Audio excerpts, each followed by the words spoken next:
The OSP. Cecilia, I've had the opportunity to speak extensively on the matter. Okay. And my view is that for purposes of good corporate governance, she ought not to have that quantum of money at home. You see, the conscience of the nation was shocked not by the nature of the crime, but by the quantum being the subject of the crime. In fact, she would have attracted sympathy if it had come out that her jewelry had been stolen from her room, her kente cloths had been stolen, the suits of her husband have also been stolen, and some other valuables. Everyone, including myself, would have sympathized with him. Because myself, I suffered burglary. People broke into my home and took my property away. But the revulsion that the entire nation is expressing is in respect of the quantum of the amount mentioned. But for the quantum, she would have been the necessary victim that she ought to have been. But in this case, she's not. She's become, in law school, there's a cliche that we play with, complainant and accused. Complainant and accused. So she's found herself as a complainant, and suddenly she's been accused of, hoarding monies. And monies, Randy, that persons like me have reasonably linked it to her work on the drains. Because you see, when she was questioned in Parliament by Honorable Eric Opoku regarding how she applied $43 million, she simplistically said that she desilted the outdoor drain and carted some 5 heaps of rubbish dump away from the outdoor site. That's all. Eric went further to ask for details of contracts awarded. Those documents, as we speak, have not been provided. The nature of the contract, the nature of the work. Because you see, $43 million is no money that you put in your back pocket and walk about with it. That's a colossal amount of money.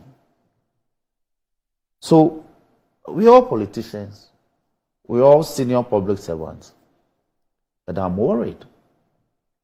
I'm worried that in being a member of a government that is touting cashless economy, digitalization,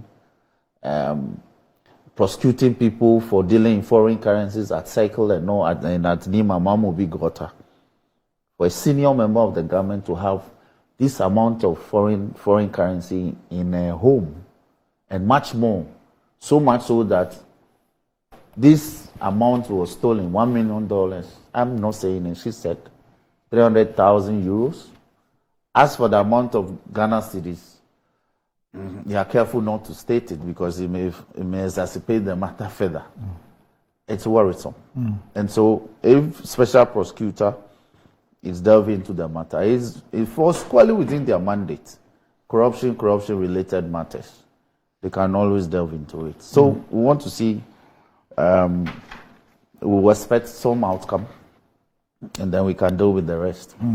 President's acceptance of Honorable Cecilia Dapaah's resignation letter, in its content, verbiage, there's a backboard, there's nothing to be undermined, there's nothing to be twisted, there's nothing to be misquoted about. My dear Intim very sound. No, bro. My dear Intim My dear Intim there's nothing, to be twisted about it. Private members, but I will say that, Dr. Randy, I have a former woman organizer in my constituency, polling station. Her name is so interesting. Yes.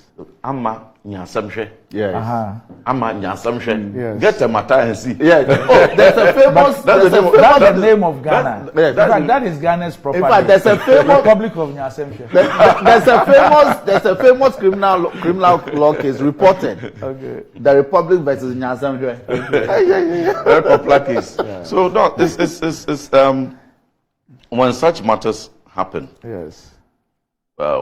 we should. It's a matter that, I mean, generally the public has expressed very huge interest in, from all political parties, MPP, NDC.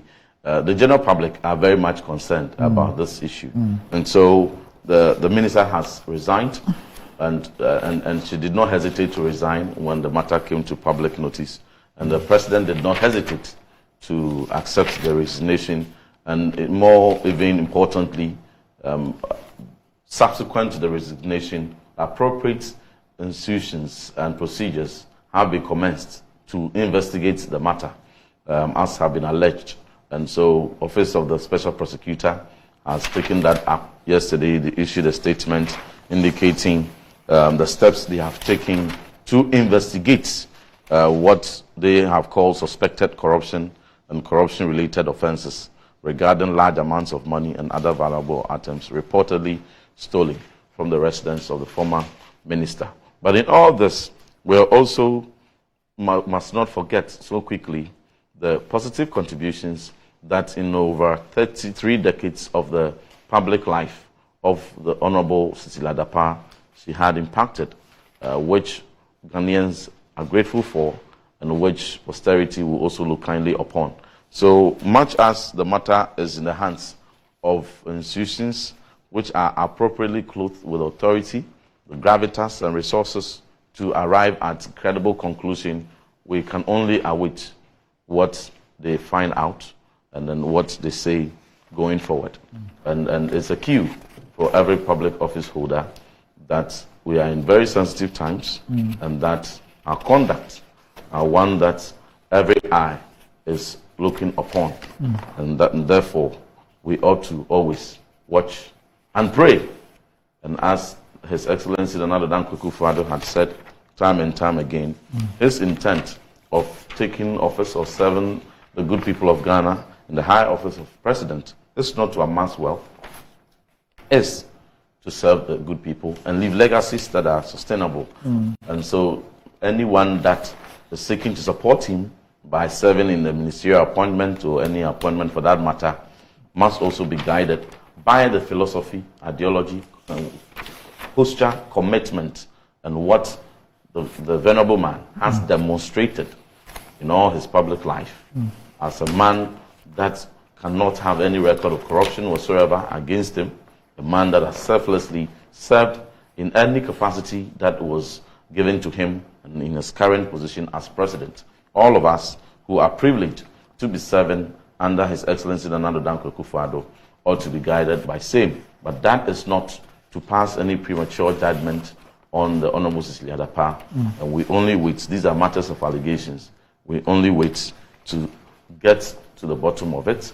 And the state is interested, just as the public and media are also interested. Right. Thank you. Okay. Yes, Doc. Let me conclude. A few rebuttals, but I think I'll let it go. Whether or not the president is in office not to amass wealth, whether or not his appointees are in office not to amass wealth, is a matter for the public to gauge. I won't use any words. I'll leave that for the public. But we are gauging conduct, not words. So I want Reverend to know. So by their conduct, they are not in sync with the things they tell us.